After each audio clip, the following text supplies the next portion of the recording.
Hello good morning guys. तो आज हम लोग एक नए वीडियो के साथ आए हैं, लोडका-वोल्टेरा मॉडल। तो आज हम लोग किसके बारे में पढ़ेंगे? लोडका-वोल्टेरा मॉडल में जो हमारे एमएससी का इकोलॉजी का सेकेंड यूनिट का पार्ट है। तो हम लोग पढ़ेंगे आज क्या, लोडका-वोल्टेरा मॉडल। चलिए स्टार्ट करते हैं कि क्या है ये लोडका-वोल्टेरा मॉडल, इसके बारे में पढ़ते हैं। इस मॉडल को देने वाले का नाम ही था लोडका-वोल्टेरा, उन्हीं के नाम पे इस मॉडल का नाम पड़ा हुआ है। तो आइए देखते हैं। Lotka Volterra model provides information about competition between two species. जब भी किसी दो स्पीसीज के बीच में कंपटीशन होगा, उसकी इंफॉर्मेशन को देने का काम कौन करता है? ये मॉडल देने का काम करता है। Which are sharing identical ecological needs. या तो दो की स्पीसीज के बीच में कंपटीशन हो रहा, या कोई दो स्पीसीज आपस में क्या रही है, नीश को शेयर कर रही हो, तो उसकी इंफॉर्मेशन को भी कौन बताता है? ये मॉडल बताने का काम करता है। Without competition no two species can share an identical. बिना कंपटीशन के कभी भी कोई दो स्पीसीज आपस में निश को शेयर नहीं कर सकती हैं।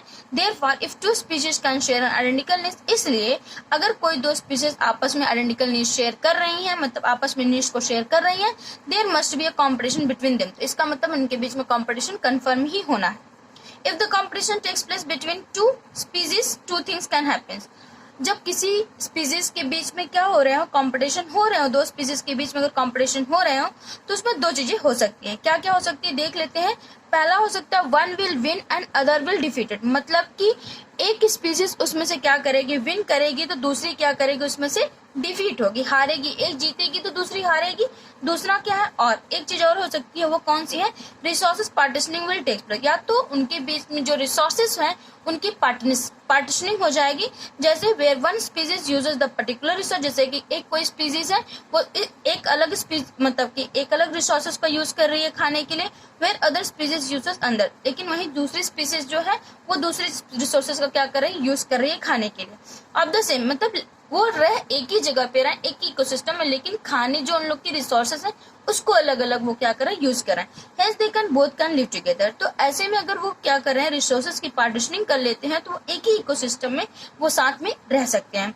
एग्जाम्पल में आप देखेंगे, suppose all the lizard located in a particular ecosystem eating. जैसे मान लीजिए कि कोई एक लिजार्ड है जो क्या करता है कि पर्टिकुलर इकोसिस्टम में रहते हैं, एक इकोसिस्टम सब रहते हैं, और क्या करते हैं, सब लोग क्या खाते हैं, इंसेक्ट को खाते हैं। ड्यूरिंग कोर्स ऑफ टाइम, कुछ समय के बाद कंपटीशन हुआ, competition takes place between them, उनके बीच में क्या हुआ, कंपटीशन स्टार्ट हो गया। Then some lizard live on, उसमें से जो कुछ लिजार्ड थे वो कहाँ रहने लगे, forest floor, while other live on the top of the trees. तो कहाँ रहने लगे, कुछ फॉरेस्ट के फ्लोर, मतलब कि बेड पे, फॉरेस्ट बेड पे रहने लगे, जमीनों पे रहने लगे, while others live on the top of the trees, और कुछ कहाँ रहने लगे, ट्रीज पे, पेड़ों पे रहने, पेड़ों के ऊपर रहने। Therefore both of them get their food from different areas. तो दोनों को ही क्या हो रहा है, अलग अलग एरिया से क्या कर, एक को ट्री के टॉप से क्या करें, ट्री के टॉप से क्या रहे रिसोर्सेस मिल रहे, दूसरे को तक ग्राउंड से क्या कर रहे हैं, रिसोर्सेस मिल रहे। Different areas with in the same ecosystem, मतलब रह तो एक ही जगह रहे, लेकिन उनके जो रिसोर्सेस का मतलब टेक कर रहे हैं, वो लोग खा रहे हैं, वो अलग अलग जगह से ले रहा है। एक ट्री के टॉप से ले रहा है, दूसरा ग्राउंड से ले रहा। Lotka Volterra model deals with the first competition. लेकिन अगर हम बात करें तो लोडका-वोल्टेरा मॉडल जो बनाया गया है, दिया गया है, वो क्या करता है, वो पहले कंडीशन के लिए है प्रिडिक्टेबल है। मतलब पहला कंडीशन इसमें क्या किया जाता है, प्रिडिक्ट किया जाता है। It can predict the outcome of the competition between the two species. दो स्पीसीज के बीच में कंपटीशन कैसे हो रहा है उसके बारे में क्या है, प्रिडिक्शन को बताता है। सपोज जैसे मान लेते हैं टू स्पीसीज, जैसे मानते हैं कोई दो स्पीसीज है, स्पीसीज 1 और species 2 are competing for an identical niche. दोनों ही स्पीसीज क्या कर रहे हैं, एक निश के लिए क्या कर रहे हैं, कंपीट कर रहे हैं। Now the impact of species 1 on species 2 and species 2। तो पहली वाले स्पीसीज का दूसरी पे क्या इम्पैक्ट होगा, और दूसरी वाले स्पीसीज का पहली वाले पे क्या इम्पैक्ट होगा, is known as a competition coefficient. तो उसको हम क्या कहेंगे, कॉम्पिटिशन कोफिशिएंट नाम देंगे, जिसको हम अल्फा एंड बीटा से क्या करते हैं, डिनोट करते हैं। जैसे कि पहली वाले स्पीसीज पे दूसरी वाले स्पीसीज का क्या इफेक्ट होगा, तो उसको हम डिनोट करेंगे क्या, अल्फा 1 2, इसको हम क्या करेंगे, अल्फा से डिनोट करेंगे, और स्पीसीज 2 का स्पीसीज 1 पे क्या इफेक्ट होगा, अल्फा 21 को, 21 को हम बीटा से डिनोट करेंगे। ठीक है, तो चलिए देखते हैं। When species 2 is killing species 1, it is written as alpha 1 2। जैसे कि मान लेते हैं स्पीसीज 2 के ऊपर स्पीसीज 1 का इफेक्ट, मतलब स्पीसीज 2 को कौन मार रहा है, स्पीसीज 1 किल कर दे रहा है, तो उसको हम लिखेंगे अल्फा 1 2 लिखेंगे, इसमें तो अल्फा से डिनोट करेंगे। व्हेन स्पीसीज 1 इज किलिंग, जब कोई स्पीसीज 1 है वो स्पीसीज 2 को क्या करे, किल कर रही है, तो हम उसको रिटेन करेंगे अल्फा 21, जिसको हम बीटा से डिनोट करेंगे। We need to calculate the growth rate of each species population. तो हमें क्या करना है, ग्रोथ रेट मतलब सारे स्पीसीज की पॉपुलेशन को क्या करना है, ग्रोथ रेट क्या करनी है, कैलकुलेट करनी है। Because if growth rate one species is high, क्यों हमें कैलकुलेट करना है, क्योंकि अगर जब एक स्पीसीज की ग्रोथ रेट हाई होगी तो ग्रोथ रेट ऑफ दो दूसरे वाले स्पीसीज की जो ग्रोथ रेट होगी वो क्या होगी, लेस होगी। ठीक है, due to competition for the same resources. ऐसा क्यों है, क्योंकि देखिए species must be less due to the competition of the same resources, क्योंकि दोनों ही क्या कर रहे हैं, सेम रिसोर्सेज के लिए कम्पीट कर रहे थे, इस वजह से। ठीक है, now when there is no competition species 1 is present alone. जैसे मान लीजिए अभी तो हम बात कर रहे थे कि जब दोनों के बीच में कंपटीशन हो तब क्या हो सकता है, लेकिन अगर अब हम मान लेते हैं कि अगर there is no competition species 1 is present alone, अगर दोनों स्पीसीज के बीच में कंपटीशन नहीं है, स्पीसीज 1 क्या है, अकेले प्रेजेंट है, द ग्रोथ रेट आता है, तो स्पीसीज 1 का जो ग्रोथ रेट होगा वो क्या होगा, देखिए फॉर्मूला क्या है, dn1/dt equal to r1n1 bracket लगाएंगे k1 minus n1 upon k1। ठीक है, जहां पे देखिए d जो हमारा है, ये d जो है रेट ऑफ चेंज कहलाता है, और यहाँ पे जो t हो जाएगा वो क्या हो जाएगा, टाइम हो जाएगा। ठीक है, और जो यहाँ पे n1 होगा existing number of species 1 in the ecosystem, r1 जो हो जाएगा reproducing capacity of species 1, K1 जो हो जाएगा वो कैरिंग कैपेसिटी को बताता है। ठीक है, means maximum number of species 1 that can exist in the system. इसका मतलब है कि इकोसिस्टम में मैक्सिमम नंबर की जो स्पीसीज होंगी वो कौन सी होंगी, स्पीसीज 1 प्रेजेंट होंगी। ठीक है, अब आगे similarly when there is no competition species 2, अगर कंपटीशन नहीं हो तो स्पीसीज 2 क्या होगी, एलोन प्रेजेंट होगी। द ग्रोथ रेट, तो स्पीसीज 2 का जो ग्रोथ रेट होगा वो भी क्या होगा, same as it is species 1 में, बस वहां पे जहां पे 1 था वहां पे 2 लगाना है। तो देखिए dn2/dt इक्वल टू r2 यहाँ पे n1 n2 r1 r2 हो जाएगा, और k2 minus n2 upon k2 हो जाएगा। ठीक है, जिसमें जो d होगा वो क्या होगा, रेट ऑफ चेंज होगा, t होगा जो टाइम होगा, n2 जो होगा existing number of species in ecosystem होगा, r2 जो होगा रिप्रोड्यूसिंग कैपेसिटी ऑफ स्पीसीज 2 होगा, k2 जो होगा carrying capacity that is maximum number हो जाएगा, और species 2 that can exist in the ecosystem. ठीक है, तो ये बात। आगे चलिए देखते हैं क्या है।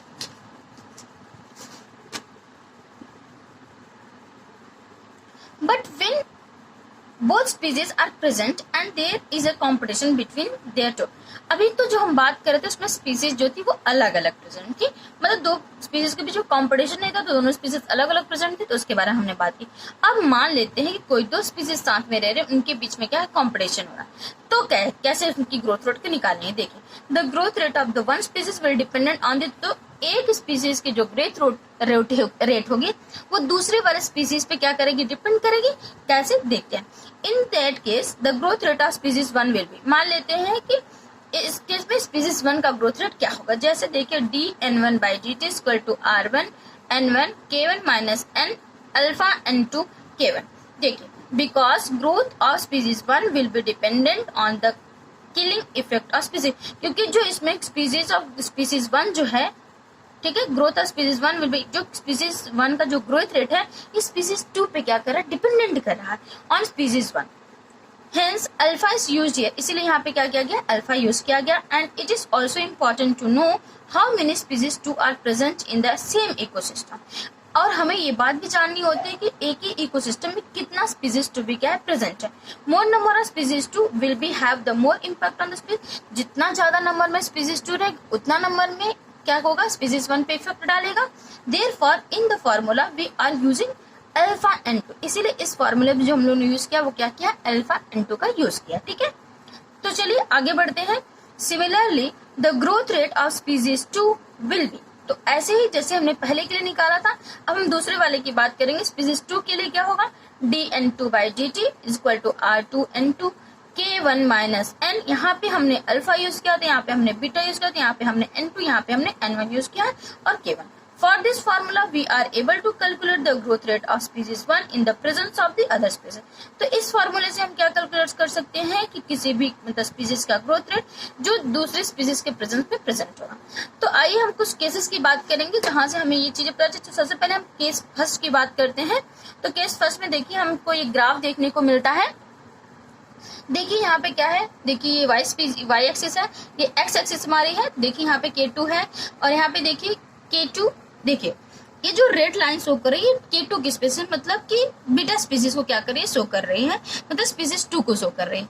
और जो K1 वाली है जो ग्रीन कलर की लाइन दिख रही है ये क्या कर रही है, स्पीसीज 1 को शो कर रही है। ठीक है, तो यहाँ पे अगर आप देखिए एक्स एक्सिस पे पहले आपको दिखाते हैं। देखिए यहाँ पे जो स्पीसीज है ये जो K2 स्पीसीज है ये K1 से क्या है, ज्यादा है, देखने को मिल रही। और इस वाई एक्सिस पे भी बात करें आप तो जो K2 स्पीसीज वो K1 से क्या है, ज्यादा है, K1 अल्फा से क्या है, ज्यादा है। तो देखिए ये नंबर ऑफ स्पीसीज 2 के लिए है, इस नंबर ऑफ स्पीसीज 1 के लिए है। तो देखिए यहाँ पे जो K2 स्पीसीज है K1 से क्या है, ज्यादा है, यहाँ पे भी K2 स्पीसीज जो K1 से क्या है, ज्यादा है। तो इस केस की बात करें तो चलिए सबसे पहले बात कर लेते हैं कि K1 क्या है। K1 है कैरिंग कैपेसिटी ऑफ स्पीसीज 1, जो K1 है स्पीसीज 1 के लिए डिनोट किया गया। K2 जो हमने बात किया कैपेसिटी 2 स्पीसीज 2 के लिए बात किया गया।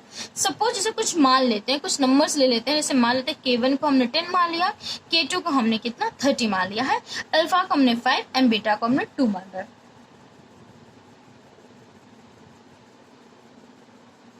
तो देखिए जो K2 बाई बीटा हो जाएगा ये कितना होगा, 30/2 हो जाएगा, तो 15 आ जाएगा।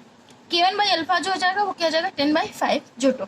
तो देखिए अगर हम K2 बाई बीटा की बात करें तो कितना हो गया, ये हो गया 15। K1 हमको मिला है 10, तो 15 से 10 क्या है, कम है। और K2 हमें कितना लिया है, 30 लिया है हमने, और K1 अल्फा हमने निकाला है 2 है। तो मतलब 30 से भी तो ज्यादा क्या है, कम है, 2 बहुत ज्यादा कम है। तो इस केस की अगर हम बात करें तो एक्स एक्सिस में भी वाई एक्सिस में भी जो हमारी स्पीसीज है, तो देखिए हेंस यहाँ पे कि दोनों ही केस में क्या रही, एक्स एक्सिस वाई एक्सिस दोनों ही केस में हमारे स्पीसीज 1 जो और स्पीसीज 2 जो हो रही वो क्या कर रही, विन कर रही। तो इसलिए इस ग्राफ से हमें एक चीज पता चलती है कि स्पीसीज 2 विल विन हियर। यहाँ पे स्पीसीज 2 जो हो रही है वो क्या करें, विन करें, because carrying capacity of species 2 is here more, क्योंकि यहाँ पे जो स्पीसीज 2 की जो कैरिंग कैपेसिटी है वो काफी ज्यादा देखने को मिल रही है कंपेयर टू स्पीसीज। अगर उसको हम स्पीसीज 1 से कंपेयर करते हैं तो and killing effect of species 1 on species 2 is less compare to killing effect of species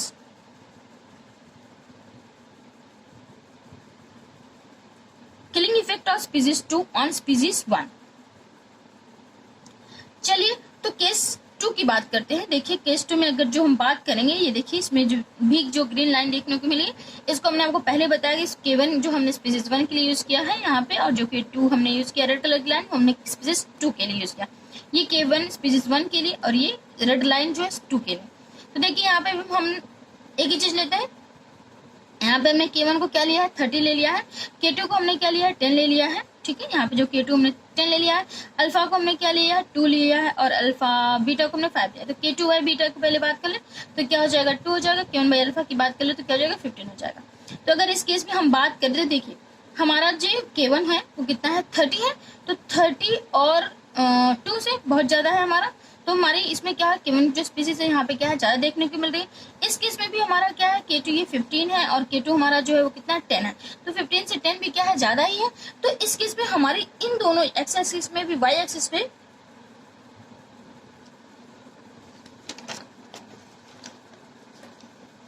दोनों ही केस में जो हमारी स्पीसीज 1 जो है वो क्या कर रही है, विन कर रही है। एक्स एक्सिस वाई एक्सिस दोनों यहाँ पे जो हो जाएगा वो क्या होगा, स्पीसीज 1 विल विन हियर। ठीक है, आइए केस 3 की बात करते हैं। तो देखिए केस 3 की बात करते हैं तो हमने आपको पहले ही बता दिया कि जो हमारी ग्रीन कलर की थी वो हम K1 स्पीसीज के लिए स्पीसीज 1 के लिए यूज कर रहे थे, और जो हमारी रेड कलर की लाइन है वो स्पीसीज 2 के लिए यूज कर। यहाँ पे देखिए दोनों आकर के एक पॉइंट पे इंटरसेक्ट करती हैं। तो जैसे मान लेते हैं, फिर से यहाँ पे कुछ सपोज कर लेते हैं। सपोज मान लिया कि हमने K1 जो है वो 20 ले लिया है, K2 हमने 20 ले लिया है, और अल्फा 5 ले लिया है।